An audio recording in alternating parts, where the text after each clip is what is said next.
मित्रांनो, भारतामध्ये प्रशासकीय अधिकारी आणि कर्मचारी यांच्या वेतनाचा मुद्दा जेव्हा उपस्थित होतो तेव्हा या ठिकाणी हे वेतन आपल्याकडे वेतन आयोगाच्या माध्यमातून दर 10 वर्षांनी विचार घेतलं जातं.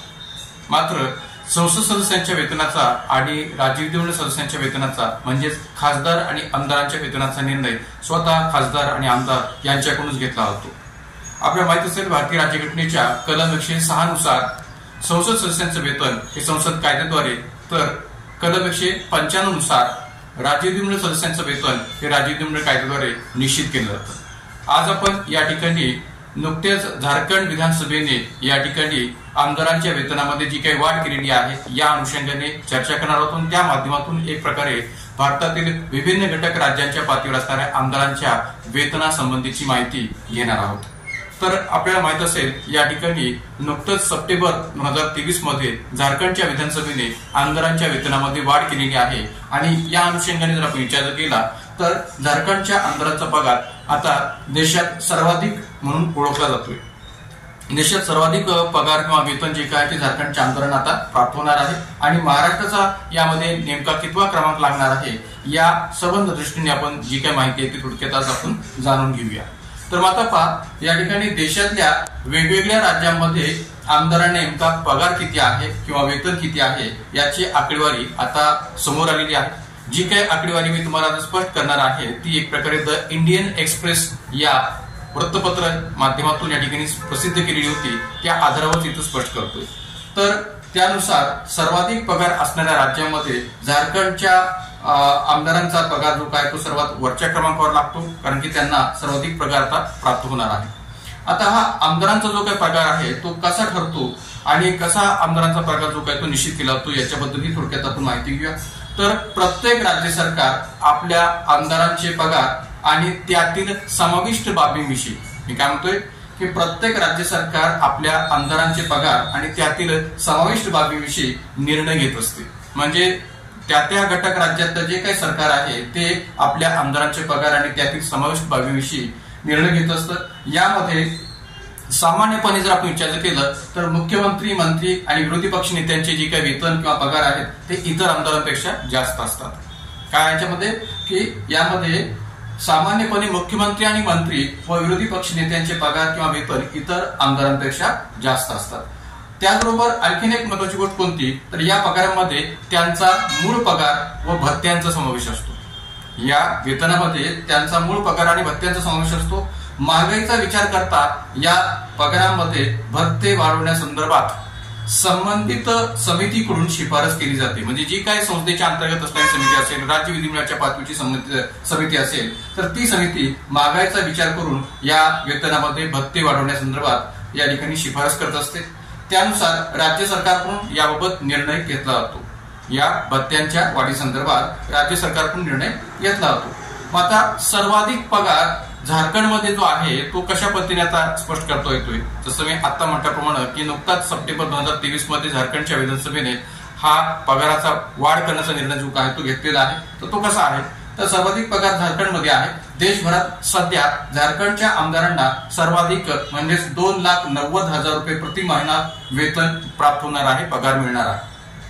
नुकतीच सप्टेंबर 2023 मध्ये झारखंडच्या विधानसभेच्या समितीने पगारवाढीचा निर्णय किंवा वेतनवाढीचा निर्णय घेतला असून विधानसभेची मान्यता मिळाल्यानंतर ही पगारवाढ आता लागू होणार आहे.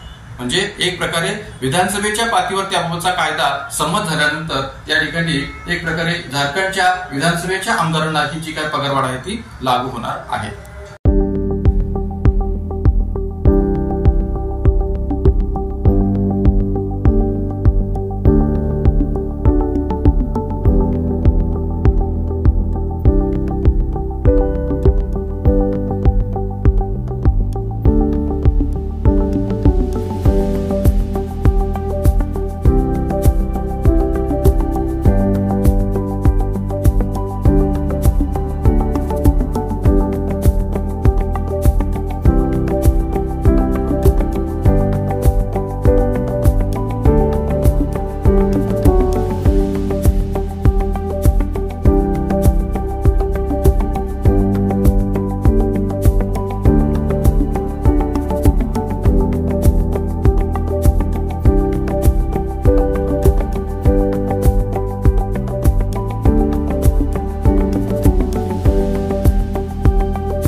मित्रांनो, झारखंडमधील आमदारांच्या वेतनात वाढ होणार असताना महाराष्ट्रातल्या आमदारांचं वेतन सध्या नेमकं किती आहे हेही आपल्याला माहिती असणं अपेक्षित आहे।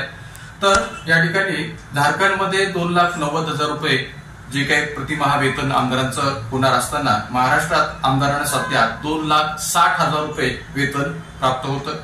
त्यामुळे पगाराच्या बाबतीत जर आपण विचार केला किंवा वेतनाच्या बाबतीत जर विचार केला तर महाराष्ट्र देशात झारखंड नंतर दुसऱ्या क्रमांकावर आहे। म्हणजे संबंध देशातल्या आमदारांच्या वेतनाच्या दृष्टीने जर विचार केला तर या ठिकाणी झारखंड नंतर महाराष्ट्र हा एक प्रकारे दुसऱ्या क्रमांकावर आहे आमदारांच्या वेतनाच्या बाबतीत। देशभरात फक्त 5च अशी राज्य आहेत की ज्या राज्यामध्ये आमदारांना 2 लाखांच्या वर पगार आहेत। किती? 5 अशी देशभरात राज्य आहेत की जिथं आमदारांना 2 लाखांच्या वर पगार आहेत। सर्वात कमी पगार देणाऱ्या राज्यांच्या यादीमध्ये ही 5 राज्य आपल्याला सांगता येतात की जिथं सर्वात कमी पगार किंवा कमी वेतन आमदारांना दिलं जातं। तर देशात सर्वाधिक जिथं साक्षरता आहे अशा केरळ राज्यामध्ये आमदारांना सर्वात कमी पगार किंवा वेतन मिळतं। केरळमधील आमदारांना सध्या 70,000 रुपये प्रतिमाह वेतन मिळतं, हे आपल्याला स्पष्ट करता येईल। दिल्लीमध्ये काही दिवसापूर्वीच आमदारांच्या वेतनामध्ये तब्बल 67% वाढ केली गेलेली आहे किंवा वाढ करण्यात आलेली आहे। मात्र तरी देखील दिल्ली सर्वात कमी पगार असणाऱ्या राज्यामध्ये देशात 4थ्या क्रमांकावर आहे। म्हणजे भलेही या ठिकाणी दिल्लीमधल्या आमदारांच्या वेतनामध्ये 67% वाढ केली असली तरी दिल्ली सर्वात कमी पगार असणाऱ्या राज्यामध्ये देशात 4थ्या क्रमांकावर आहे। दिल्ली तसं राज्य नाहीये, केंद्रशासित प्रदेश आहे किंवा राष्ट्रीय राजधानी क्षेत्र आहे, पण तिथेही विधानसभा असल्यामुळे जर आपण विचार केला तर दिल्ली सर्वात कमी पगार असणाऱ्या राज्यांच्या पातळीवर या ठिकाणी देशात 4थ्या क्रमांकावर आहे। राज्य पगारावर किती खर्च करतात असा ज्यावेळेस आपण प्रश्न विचारूया तर त्यावेळेस आपल्याला या पद्धतीने त्याचं विश्लेषण करता येईल की राज्यांच्या पगारावर नेमका किती खर्च होतो याविषयीची आकडेवारी सुद्धा या ठिकाणी प्रसिद्ध झालेली आहे। तर त्या आकडेवारीला पाहता उत्तर प्रदेशमध्ये सर्वाधिक 90,40,00,000 रुपये दरवर्षी आमदारांच्या पगारावर खर्च होतात। किती? 90,40,00,000 रुपये दरवर्षी आमदारांच्या पगारावर उत्तर प्रदेश विधानसभेच्या पातळीवर खर्च होतो। तसं पाहिलं तर उत्तर प्रदेशमध्ये सर्वाधिक 403 आमदार आहेत आणि त्यामुळे एवढा मोठा खर्च होणं साहजिक आहे, कारण की तिथं आमदारांची संख्या सर्वाधिक आहे। या उलट जर आपण पाहिलं तर पांडिचेरीमध्ये सर्वात कमी आमदार म्हणजे एक प्रकारे 33च आमदार आहेत पांडिचेरीमध्ये, आणि तिथं आमदारांच्या वेतनावरचा होणारा जो खर्च आहे तो वर्षाला 4.2 कोटी रुपये या ठिकाणी तिथं खर्च होतात पांडिचेरीमध्ये। केरळच्या बाबतीत जर आपण विचार केला तर केरळमध्ये 140 आमदार आहेत, आसाममध्ये 126 आमदार आहेत आणि पंजाबमध्ये 117 आमदार आहेत। आणि मग एकंदरीत या ठिकाणी या तिन्ही राज्यांच्या वेतनाचा जर आपण विचार केला तर या राज्यांमध्ये आमदारांची संख्या मोठी असून जरी मोठी असली तरी त्यांच्या वेतनाचा खर्च मात्र या ठिकाणी कमी आहे, पगारावरचा खर्च मात्र कमी आहे। या तिन्ही राज्यांमध्ये म्हणजे कोणत्या तर केरळ, आसाम आणि पंजाब या तिन्ही राज्यांमध्ये अनुक्रमे 11.8 कोटी रुपये, 12.1 कोटी रुपये आणि 13.2 कोटी रुपये दरवर्षी या ठिकाणी आमदारांच्या वेतनावर खर्च होतात। आणि म्हणून एकंदरीत विचार केला तर या ठिकाणी आमदारांच्या वेतनाचा खर्च हा या 5 घटक राज्यांच्या पातळीवर सर्वात कमी होतो असं आपल्याला म्हणायचं जागा होते। मित्रांनो, अशाच प्रकारच्या माहिती करता या ठिकाणी आपल्या युट्यूब चॅनलला अधिकाधिक संख्येने सबस्क्राईब करा, लाईक करा, शेअर करा। आज या ठिकाणी या व्हिडिओमध्ये आपण थांबूयात। धन्यवाद।